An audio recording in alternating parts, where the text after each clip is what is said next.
Hi, I'm Shama Hyder, and you're listening to A Shark's Perspective.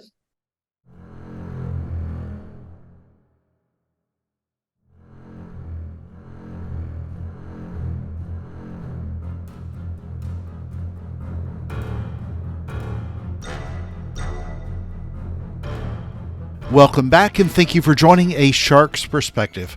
I am Kenneth Kinney, but friends call me Shark. I am a keynote speaker, a strategist, a shark diver, host of this show, and your chief shark officer. Selling today is dramatically different than it ever used to be. We've come so far, though, with websites and social media, digital content, and more. But the advantage of the internet is over. Buyers are living through these changes, yet many brands still don't understand that journey of where your information may reside and how consumers may view your brand as a possible choice. So how do we go about selling in the digital age? Shama Hyder is the CEO of Zen Media, a digital age strategist, a best-selling author, and a keynote speaker. And on this episode, we will discuss building a brand, selling in the digital age, posting and ghosting, is loyalty a lie, the advantage of the internet, avoiding regret, cost per acquisition, stumping a guest with a sharky question, aromatherapy in Zen gardens, the Dalai Lama and Barack Obama, beaches and mountains, and a lot more. So let's tune in to a Zen CEO with a shark whose Zen is in the ocean on this episode of A Shark's Perspective. Shama, welcome to A Shark's Perspective. If you will, tell us a little bit about your background and your career to date, please. Thanks so much for having me, Kenneth. Glad to be here. I wear a couple of hats. I think what people probably know me most for is running Zen Media as founder and CEO. I've been doing that for 16 years now, which is a PR marketing consultancy for a lot of B2B brands, a lot of mid-market B2B brands around the world. And then, of course, the way you and I met is through my keynote speaking. So I'm also a keynote speaker and create a lot of content around marketing, new media, and staying relevant in this crazy, busy world of ours. So how much of your role is dedicated to speaking versus running the agency? Because I know they both help grow each other, but if you had to sort of guess a split, what do you think? Yeah, at this point in my career, I'm just a lot pickier about where I speak and who I want to, the wonderful thing I think as you grow in any career is that you get to be more selective. And I would say that's true for me, certainly where I am, being selective about who we work with, even at the agency, even doing keynotes, so much of it comes down to spending time with people that you want to spend time with and really genuinely connect and enjoy. So to kind of short answer to your question is it's a combination, right? So certain months there's more keynote activity, and then other months I'm more hunkered down in the agency side. The reason that I've got a great team on the Zen Media side, but we'll see that. I think that makes it, astoundingly easier. And so I weigh in more with the vision, the creative, the strategy. That's the part that I really love to play in. The team does, the execution, and God bless them, runs the company, right? It's just it's certainly not just me. On the keynote side, what's interesting and kind of fascinating for me is that being able to run an agency, I'm in the trenches every day. So when I am on stage, I feel a lot more confident about the things I'm sharing. Sometimes I'm able to share things that aren't public yet, right? But within that given audience, whatever that may be. So that's fun. I mean, I like that, kind of call it like being in the clouds and the weeds, meaning as a keynote speaker, I can talk to like that bigger, right, what's happening in the world, but also really in the weeds of knowing what does it take tactically to make these things happen. And I think I live between those two areas. How big is your agency now? How many people? 65 people. 65 people. Yeah. It's a good size. So one of the things I had done in preparation for this as well is I had listened to a podcast speech that you did, and it was talking about the lies that you believe marketers believe. And I thought that was great. And I wanted to ask you this, now that you're training these mostly young people that come into the agency world, I'm sure there's a lot that you've over that 16 years learned, and you grow some wisdom, but a lot of people sort of insulate themselves too much in agencies, and then many of them insulate themselves too much in brands. I'm kind of curious, as you've tried to help those people evolve, what are some of the lies that you help dispel them from so that they can learn to service their customer and their customer better? Yeah, so one of the things I tell our client side and our internal side, right, across the board is it's very important to build your own brand. And I can't tell you, especially like, look, the CMO tenure, the marketer tenure, it's short. It just is.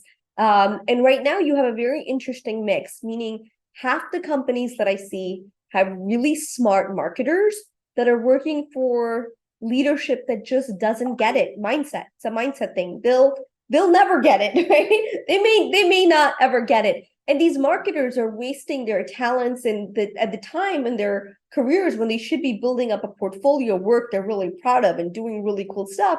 They're stuck kind of just churning out whatever assets that, they're kind of an on-demand factory, especially on the B2B side, happens all the time.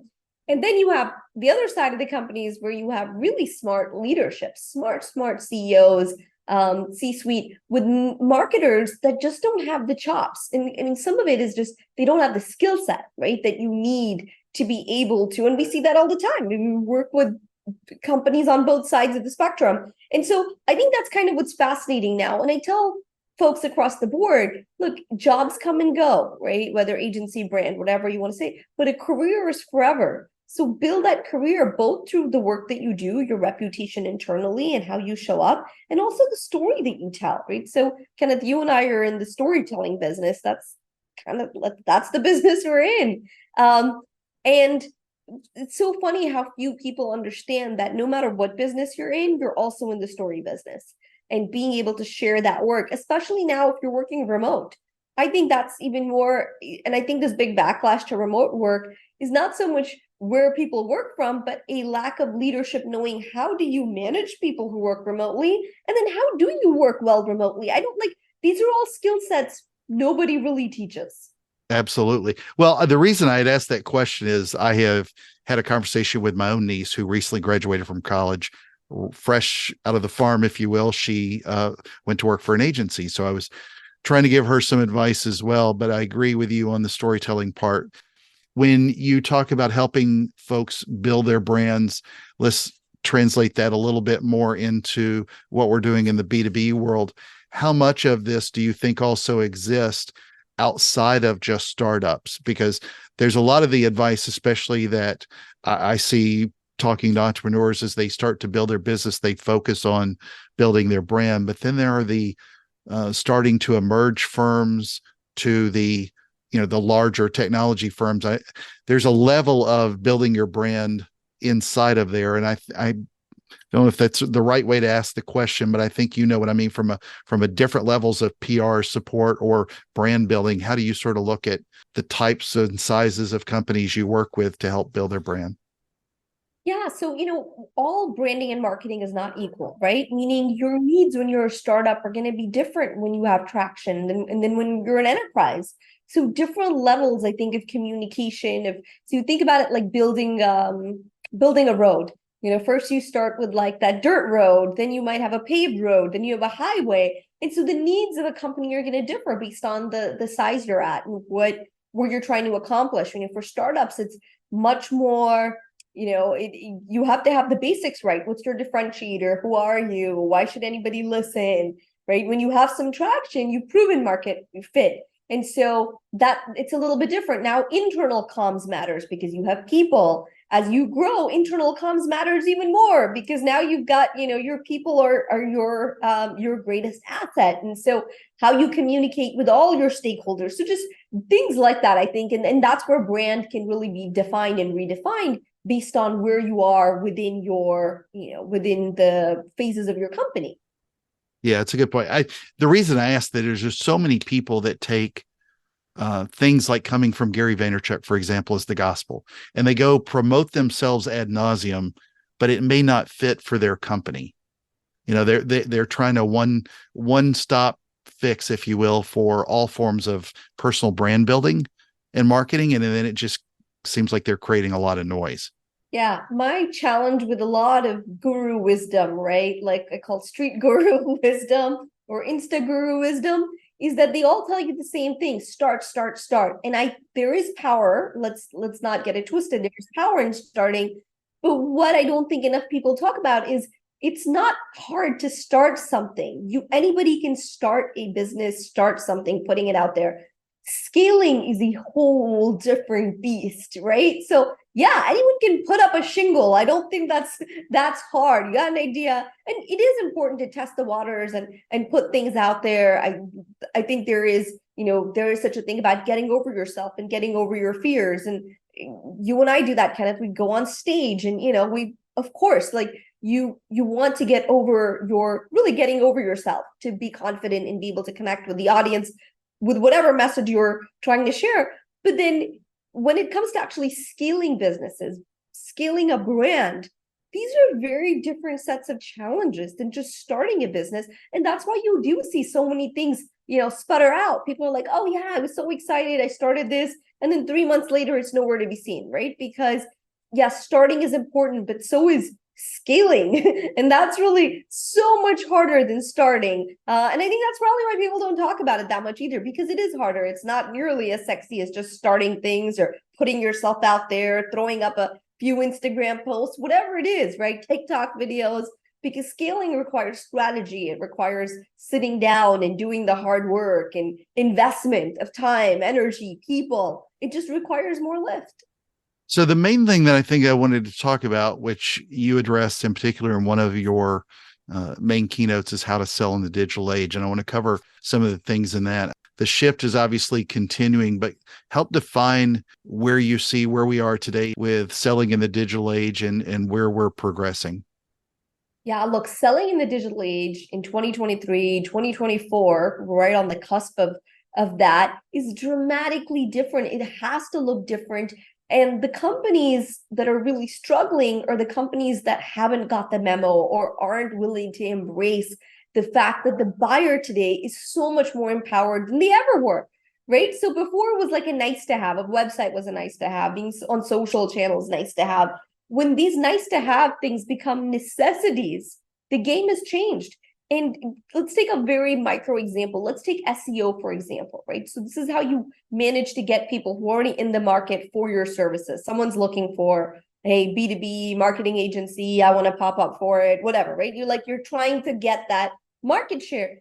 But what happens when people just go to ChatGPT? And by the way, we get leads from ChatGPT and AI where someone just goes, I'm looking for, and we've already, so much of the internet has done the work of educating it. So it just gives you the answer. Or even if you go to Google, sometimes you put in a question, it'll give you the answer. You didn't even have to go to a page. It just gives you, right, what you were looking for.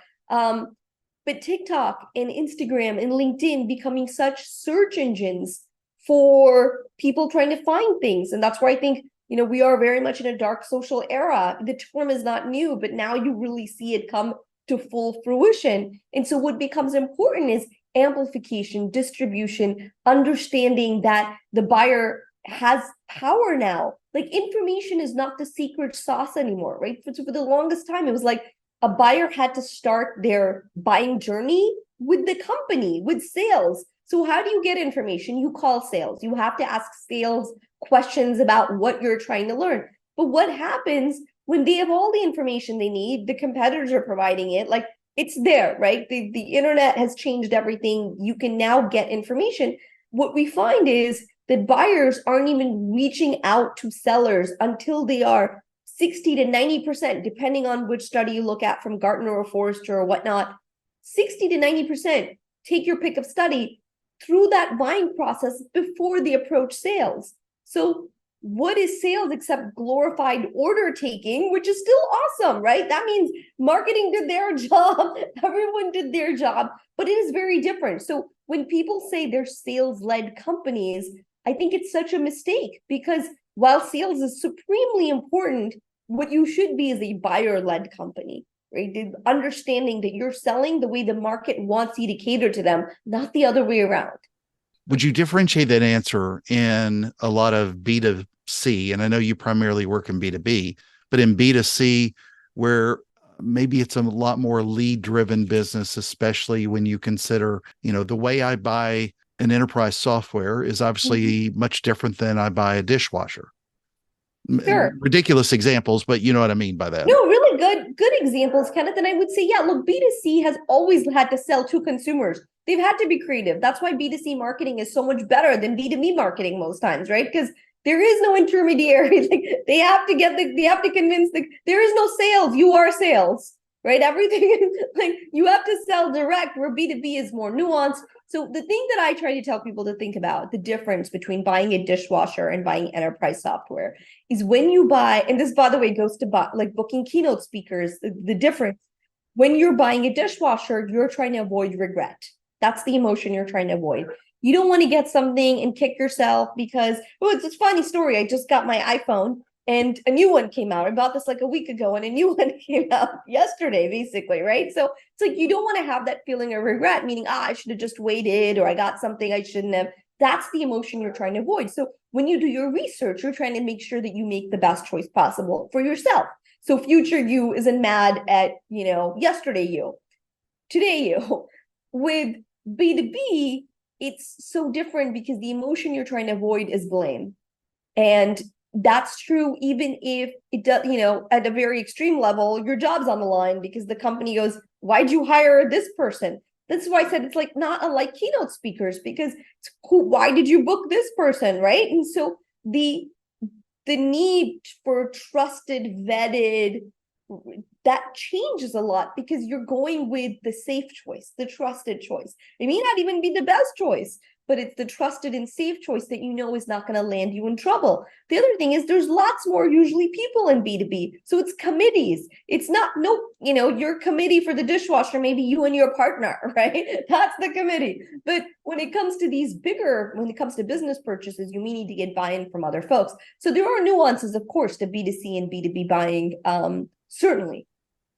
Yeah, good point. And one, the committee is my wife decides, and then I have to pay for it. She just tells me what to do. So you're the CFO. Got it. Exactly. And it makes me laugh though, thinking about that announcement. Tim Cook's FOMO for this one was really going from FireWire to USB-C. So thank goodness they didn't tell me the camera was 1,000 times better, because that's what I love about the iPhone. But what are some of the things that will help you outperform your competition every time? What are some things that'll help you outperform your competition every time? Playing the long game, doing the things that aren't sexy, which is consistency, patience, because people want to jump on the new thing. And I get it. There is a certain arbitrage. There is a certain early mover advantage by all means. But there's also something to be said about consistently showing up and doing a solid job, and patience. I mean, this is the other part of it, right? Because I think part of our kind of overnight Amazon, Uber's 3 minutes away, it lulls us into the sense that our results should be the same. And when that pattern doesn't follow, it can be jarring. But I think that's what differentiates really good companies from their competitors. They are consistent and they're always making progress. I think the biggest challenge that I kind of see in the landscape right now is paralysis by analysis. Especially this year, when you see it, the uncertainty is palpable, but the way people respond by not doing anything or just kicking the ball further down the field, it just in every area, I think that's really the worst thing, because not making a decision is still a decision. Agreed.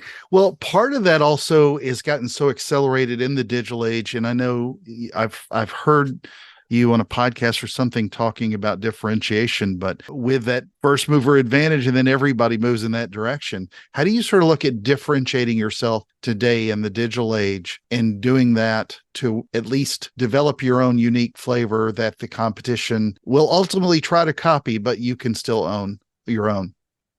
Creativity, right? Which is the short answer to that, is you have to be more creative to be able to keep your edge. I think in a world of AI and again, information and noise, that creativity is what really, really stands out. Now, here's the thing about creativity that we love to talk about, but we don't necessarily embrace. It's risky. And do you know what that means? That means that not all your ideas are amazingly are going to hit the mark. So it's so funny because we like talking about creativity, but we don't talk about the inherent part of creativity, which is risk. There is an element of risk because that's the nature of creative work. And I think so many brands are afraid of risk because they want everything to be, knocked out of the park. And it just doesn't work that way. Listen, I'm very prolific on LinkedIn. We do a lot of LinkedIn marketing and advocacy and thought leadership work with the C-suite. I mean, B2B, obviously, LinkedIn's a huge platform. But what I find fascinating about the LinkedIn platform is, I post almost every day, 5 days a week, right? I have thoughts, ideas, whatever. I'm sharing things. What I find fascinating is sometimes the things that I think are so smart, or I'm like, this is so cool. Like, this post is going to do so well. Tanks. And then posts that I just didn't necessarily think were so great, but it was something I wanted to say or worth sharing. Those are the posts that do really well. And I'm not even talking about the algorithm because we know, right? Right. Like at Zen Media, we know how the algorithm works. We keep up with it.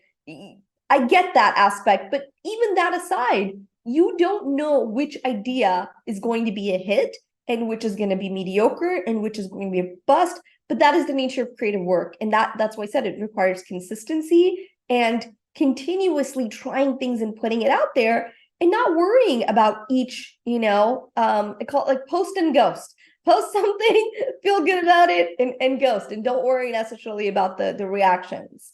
Well, I'm going to come back to LinkedIn in just a second, but I wanted to ask you one more that applies really to the clients that we all serve. But talk about why you think loyalty is a lie and what people should focus on. Yeah, so loyalty is a lie. And I say this because, sometimes people will focus on loyalty at the cost of acquisition.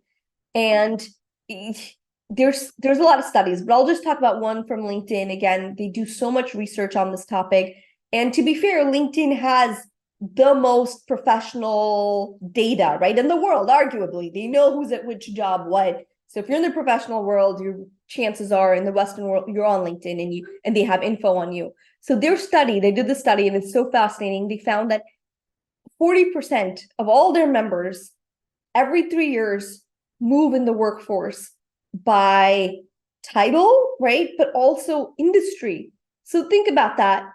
40% of people are constantly moving industry, direction, jobs. and then you add to that the layer now, which people are, side hustles and freelancing, all consulting, all this sort of stuff. And it really speeds that up. So if you're focused on loyalty and this, I got to get this at the cost of acquisition, and this is why also I think, being able to tell the broader story, and even if you're B2B, making sure that your brand is well established outside your customers and respected by that outside your customers becomes so important, right? Because you're 40%, the data will show you 40% of folks that you're talking to right now that you are trying to get to be loyal to you in 3 years will switch careers and industries, and there'll be a whole new cohort. So, well, one last thing I wanted to touch on that you bring up as well. You mentioned it earlier with leads and costs, but if we were to look at lowering CPA, cost per acquisition, what advice would you give a business today as how they go about doing that? There's so many factors, right? Yeah, that's such a loaded question. We could talk for about 20 hours on. Yeah, here's what I would say. Cost per acquisition has gone up. It's gone up across the board. T-Mobile just laid off 5,000 people. And in the letter from the CEO, he talks about, and he said, cost per acquisition has gone up tremendously. And that you can see it with Netflix. You can see it with Hulu. Everybody's facing the same thing because the advantage of the internet is over. And it's not to say it's not an advantageous tool. It's a platform, obviously. I just think it's funny because we still call it digital. And I'm like, but today our lives are so intertwined. We don't even think about it sort of separately. But yeah, I think that's the biggest part of it is the arbitrage that you had with social media, like Facebook ads. If you ran Facebook ads, a couple of years ago, 5 years ago, it was tremendous. You just don't get that ROI today. Same thing. If you were one of the early movers of the internet, you had a tremendous advantage. Welcome to competition. It's no longer, right, like secret sauce. So in that way, you have to continue to evolve too. But I think that's important to note is when you say, I want to bring down cost of acquisition, you have to look at this across the board and say, but am I trying to compare this to my numbers 10 years ago, right? Or 5 years ago? And then, of course, there's a lot to be said about brand, because a lot of times when people have just been running ads and those ads keep getting expensive, then they wonder why they're paying so much. It's because you haven't done anything in brand, which is a longer term payoff, but it's important. And so I think that's also kind of fascinating, as people tend to get stuck on, just if you put all your money in advertising and you've never built that brand, there comes a time where you pay the piper. Now, the companies that we see who invested in brand performance, that have a very much more holistic approach to how they look at marketing, now that's very different. And they succeed because they've maximized and they have made their cost per acquisition that much more optimal because people know who they are. All right. Well, Shama, I ask everyone who appears on the show, and you're in one of my favorite places, or near one of my favorite places to dive. What is your favorite kind of shark and why? Do you have any shark stories? Wow. I've never been stumped on a question before on a podcast. This is usually the oddest question that people get asked. So I will say my favorite shark is a hammerhead shark. Well, And again, differentiation. here's why. It's because it's my 4-year-old son's favorite shark, and that's the only name that he has a big shark, and he says, this is a hammerhead shark, and he runs around with it. So I'm gonna go with that. Now, I know nothing about hammerhead sharks. Not nearly as much as I do about all these other things we talked about. But yes, that's my final answer. It's a hammerhead shark. Yes. Good one. Well, you can find them between Jupiter and Bimini at a certain time of the year. You can find a great deal of hammerheads, especially great hammerheads are amazing to see closer to Bimini. But anyway, well, Shama, it's that special time of the show. Are you ready for the 5 most interesting and important questions that you're going to be asked today? Go for it. All right. You wrote a book about Zen marketing and social media, but let's talk a little bit about Zen. From a Zen perspective, would you rather have a Zen garden or do aromatherapy? What makes you feel better? So the Zen of social media marketing is what you're talking about. Yeah, that was my first book. Aromatherapy. Something about good scents. Yeah, I agree. Smell of the beach. Number 2. All right, which do you enjoy more, being a speaker, a keynote speaker, or a CEO? Ooh. Granted, I don't want to overcomplicate that, because I don't want your employees know that you love them, but what do you enjoy more? The keynote speaking part for sure, because it's just so amazing to be able to touch so many lives in a very short amount of time and be able to see it, right? So as a CEO, the things that you're doing, a lot of the decisions you take, you don't see the impact for 18 months down the road, if not longer. As a keynote speaker, when I get off stage and I get messages or people waiting off stage and saying, wow, you really got me to think about something differently, that's so powerful. So yeah, I would say in terms of like instant gratification or much more immediate gratification, yeah, speaking. All right, number 3, because I read that you've done this. Would you rather share the stage with the Dalai Lama or Barack Obama? Ooh, There's no wrong answer in that. yeah. I'll say ex-President Obama. Okay, fair enough. All right, number 4, would you rather go to Key West or to the Rockies? The Rockies. Okay, fair enough. All right, number 5, and the most important question that you're going to be asked today is biscuits or cornbread? Cornbread, like the sweet kind. Fair enough. All right. So, Shama, where can people find out more about you, more about your company, about your speaking, where to follow you on social, and a lot more? Yeah, I would say for anybody listening here, or LinkedIn's probably a good safe poison, and I'm there quite a bit. And certainly you can find me at shamahyder.com and of course the agency we talked about, which is Zen Media. Shama, thank you again for being with us today on A Shark's Perspective. Thanks for having me, Kenneth.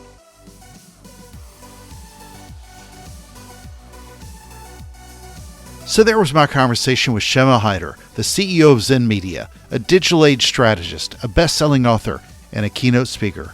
Let's take a look at 3 key takeaways from a conversation with her. First, love to call out this reminder whenever I hear it about building your personal brand. Jobs are short and careers are long. A lot of people simply think that building a brand is for those who want to be influencers of sorts. That's just one viewpoint. For most, the main angle is for how you are known, especially with employers or your community, those that may hire you to do something, anything. But remember, you're planting seeds that take time to grow. One branch of that tree is your social media. Another is that promotion. But most of the leaves on that tree are trust, capability, performance, humility, and more. Never forget those qualities first. You'll grow more, and so will your brand. Second, selling in the digital age, there's so many great points, including that consumers continue to change and the nice-to-haves are now necessities. She added that the advantage of the internet is over, so if you were hesitant about any of those digital channels, then at least give that another thought because you're just getting passed by on that information superhighway, as the kids like to call it. Third, her advice on outperforming your competition, and I love it, is playing the long game. There's so much of a rush and people jumping to the new shiny objects in the digital age, but showing up over and over again helps you consistently differentiate to your customer. Seriously, think how often your competition doesn't show up and deliver every time. Over-delivering, sadly, is consistently delivering. Generally, your customers will let you know that's what they're seeking, someone who will consistently deliver for them. Got a question? Send me an email to kenneth@asharksperspective.com. Thank you again for the privilege of your time, and I'm so thankful to everyone who listens. Find your Zen today, and don't forget to join us on the next episode of A Shark's Perspective.